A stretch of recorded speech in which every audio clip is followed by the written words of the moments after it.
آج کی کہانی جنگل کے بارے میں ہے کہ کس طرح جنگل کی شیرنی کو اپنے برے انجام کا برا بدلہ ملا۔ السلام علیکم۔ ایک مرتبہ کا ذکر ہے، ایک ہرن اور بندر ایک شیرنی کے پڑوس میں رہنے لگے۔ شیرنی نے بھی کوئی اعتراض نہ کیا۔ ہرن اور بندر کے ساتھ ان کے بچے بھی تھے، شیرنی بھی اپنے بچے کے ساتھ رہتی تھی۔ شیرنی روزانہ اپنا اور اپنے بچے کا پیٹ بھرنے کے لیے شکار کرنے جاتی، اور ہرن اور بندر کے گھروں کے سامنے سے گزرتی۔ وہاں روزانہ شیرنی کو بندر اور ہرن کے بچے کھیلتے دکھائی دیتے۔ شیرنی شکار کر کے واپس آ جاتی، خود بھی کھاتی اور اپنے بچے کو بھی کھلاتی۔ دوسرے جانوروں کی طرح شیرنی کو بھی اپنے بچے سے بہت محبت تھی، اور وہ اسے اپنے سے زیادہ دیر تک جدا نہ کرتی تھی۔ ایک دن شیرنی شکار کے لیے نکلی تو دیکھا ہرن کے بچے قریب ہی کھیل رہے ہیں۔ اس نے سوچا، جب شکار گھر کے قریب موجود ہے تو پھر دور جانے کی کیا ضرورت ہے؟ یہیں اس ہرن کے بچے کو شکار کر کے کھا لینا چاہیے۔ لیکن ساتھ ہی یہ خیال بھی آیا کہ کچھ بھی ہو، یہ ہیں میرے پڑوسی، اور پڑوسیوں کے ساتھ ایسی حرکتیں کرنا ہرگز مناسب نہیں، بلکہ بہت بری بات ہے، اور پڑوسیوں کے ساتھ ناانصافی ہے۔ لیکن آخر کار شیطان شیرنی پر غالب آ گیا، اور اس نے سوچا میں تو طاقتور ہوں، میرا کوئی کچھ نہیں بگاڑ سکتا، میں جو چاہوں کروں۔ اگر ہرن کا بچہ میرا پڑوسی ہے تو کیا ہوا، جنگل میں بھی تو بہت سے جانوروں کا شکار کرتی ہوں، اگر میں شکار نہ کروں تو کھاؤں کہاں سے؟ یہ سوچ کر شیرنی نے قریب ہی کھیلتے ہرن کے بچے پر حملہ کر دیا، اور شکار کر کے اپنے گھر میں لے آئی، خود بھی کھایا اور اپنے بچے کو بھی کھلایا۔ ہرن جب واپس آئی تو اپنے بچے کو نہ پا کر بہت پریشان ہوئی۔ دوسرے بچوں سے پوچھا تو انہوں نے بتایا کہ اس بچے کو شیرنی نے شکار کر لیا ہے۔ جب ہرن کو یہ معلوم ہوا کہ اس کے بچے کو شیرنی کھا گئی ہے تو وہ بہت پریشان ہوئی اور روئی دھوئی، لیکن کیا کر سکتی تھی؟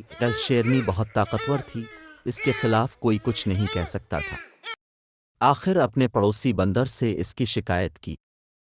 بندر نے کہا، ہرن صبر کرو، وہ شیرنی ہے، ہم اس سے کچھ نہیں کہہ سکتے اور نہ ہی ہم اس سے مقابلہ کر سکتے ہیں۔ مجھے جب بھی موقع ملا میں شیرنی کو سمجھانے کی کوشش کروں گا کہ آئندہ ایسا نہ کرے اور کم از کم پڑوس کا خیال رکھے۔ ہرن روتی دھوتی واپس آ گئی۔ ادھر بندر کی جب شیرنی سے ملاقات ہوئی تو اس نے شیرنی کو سمجھایا، ٹھیک ہے، تمہاری خوراک گوشت ہے اور خوراک کے بغیر تمہارا گزارا نہیں، لیکن پڑوس کا کچھ خیال کر لو اور ہرن کے بچوں کا شکار نہ کرو۔ شیرنی نے غصے سے جواب دیا، میں جنگل کی ملکہ ہوں، اس جنگل میں کوئی مجھ سے مقابلہ نہیں کر سکتا۔ مجھے اس بات کا پورا حق حاصل ہے کہ میں جس جانور کو چاہوں شکار کر لوں، یہ پڑوس بروز کیا ہوتا ہے، جاؤ اپنا منہ دور رکھو۔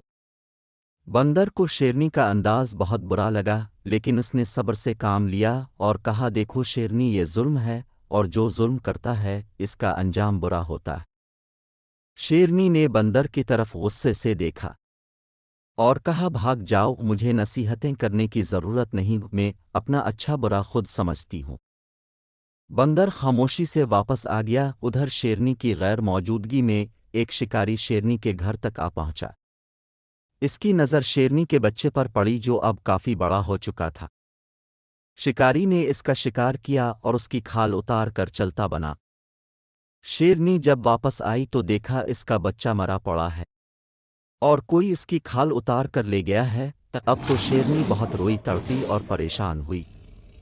بندر شیرنی کی آواز سن کر باہر نکلا اور شیرنی کے پاس جا کر پوچھا، کیا ہوا ہے؟ شیرنی نے ساری بات بتائی اور رونے لگی۔